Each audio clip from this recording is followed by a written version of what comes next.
Hello, everyone. This is Andrew with the Chess Diagnostic Channel, and I'm starting a new series here, basically going into the complete middle game series, which stems from all the games and middle game positions from the Grandmaster Ram book. And it's basically just a collection of old, really old games.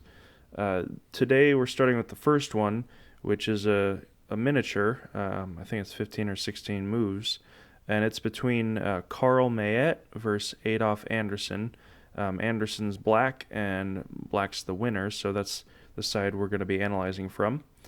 It's really quite a beautiful game and an interesting one that does teach a lot. So we'll get started here.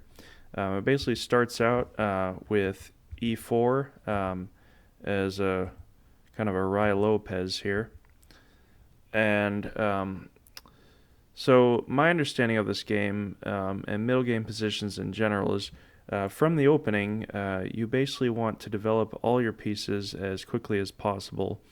And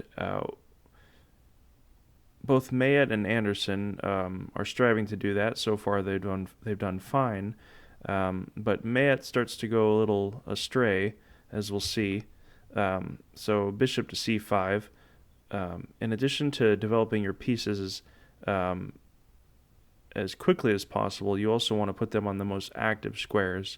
And now c5 is hitting both f2 and it's getting the bishop from f8 where it's least active, and also all he has to do is move the knight and then he can castle and his development will almost be complete on the king side.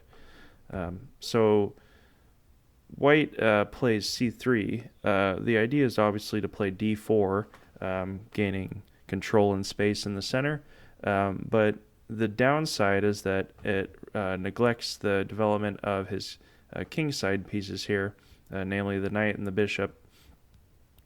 So when you're developing pieces in the opening, you want to focus on developing your minor pieces first and then your heavy pieces.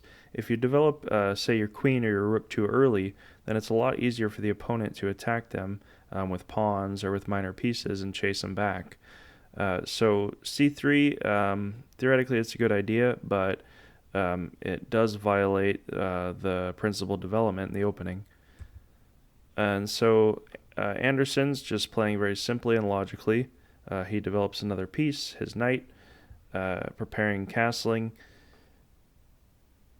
And he's also hitting e4, so white is forced to protect it somehow. Normally, the bishop is a bit stronger than a knight, and so Mayet makes another slight error by basically trading a bishop for a knight, and then he castles. Now, black could take e4, but again, that would violate the principle of development. So sometimes the principle of taking material is not always the right one to follow. And also because black could simply take back the material, so it's not really a gain in the first place anyway. And now Anderssen does something that's slightly dubious but very aggressive. He develops his last piece, and he's preparing basically h5 to start an attack right away on the king side, because what Anderssen notices is that white is behind in development, and so he wants to take advantage of that by launching an attack. One of the main ways to take advantage of an opponent who's underdeveloped is to start attacking them, because what will happen is when you're attacking them, they'll have much less defenders in a certain part of the board to prevent your attack, and especially if you mate them or you'll win a lot of material, then it's definitely an advantage. All right, so white plays h3, and this is another time-wasting move, chasing the bishop back, but Anderssen sees something deeper. So it's these little errors that chess masters can take advantage of, where White thinks that he's making a threat that black has to respond to, but that's not true. White or black can play simply h5, and now if he takes that bishop, then black or white will simply be undergoing a huge attack with the bishop here on c5. His knight will come in, and then black will simply be bringing the queen in or the rook in, and it's very, very dangerous. And so Mayet wasn't a weak player at all, so he sees this, and well, he takes the bishop, but he thinks that he can prevent the attack from being successful. But in the end, we'll see again, he takes this pawn. So let's go back here. So white takes the material, black takes with the pawn, and so the pawn's threatening the knight, but this knight's already moved 2 times. Meanwhile, these 3 pieces are sitting here underdeveloped, and all black has to do is move his queen, and his 2 rooks are coming into play. So if we count the pieces here, black basically has an extra rook into the game because this open file, this knight, this bishop, versus 1, 2, 3, 1, 2, 3, 4. So he basically has an extra piece into the attack right now in addition to this dangerous pawn.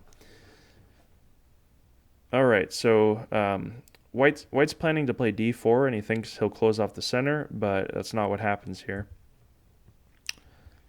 So right away, Anderssen starts an attack on the king, and it's looking pretty bad for White at this point. So he does play d4, cutting off that bishop, but now black simply takes e4, and well, for example, if he takes here, then black will simply win the queen, so that doesn't work like that. And now the best defense actually for white is just to simply take the pawn, and now he's hitting f7, and it doesn't look like there's a clear way for black to break through yet.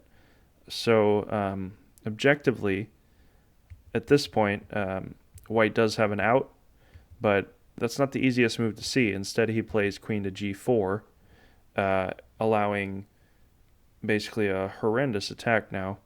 And so there's a simple option where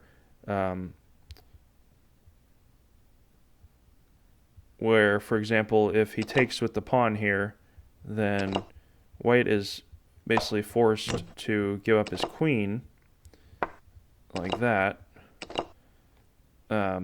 So that's not a good option for white. But Anderssen does it a little more artistically here.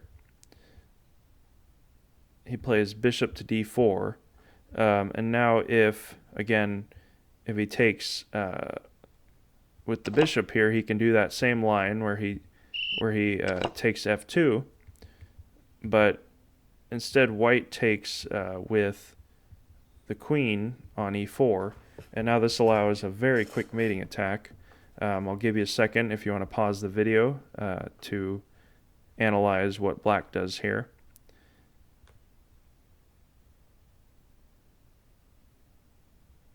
Alright, so he has the forcing lines. Bishop takes, now rook takes. He has an inner position with the queen, but that doesn't really do anything. He moves the rook back, and now he deflects the king to h1, and it's checkmate. So basically this game is a quick miniature. I hope you learned something here.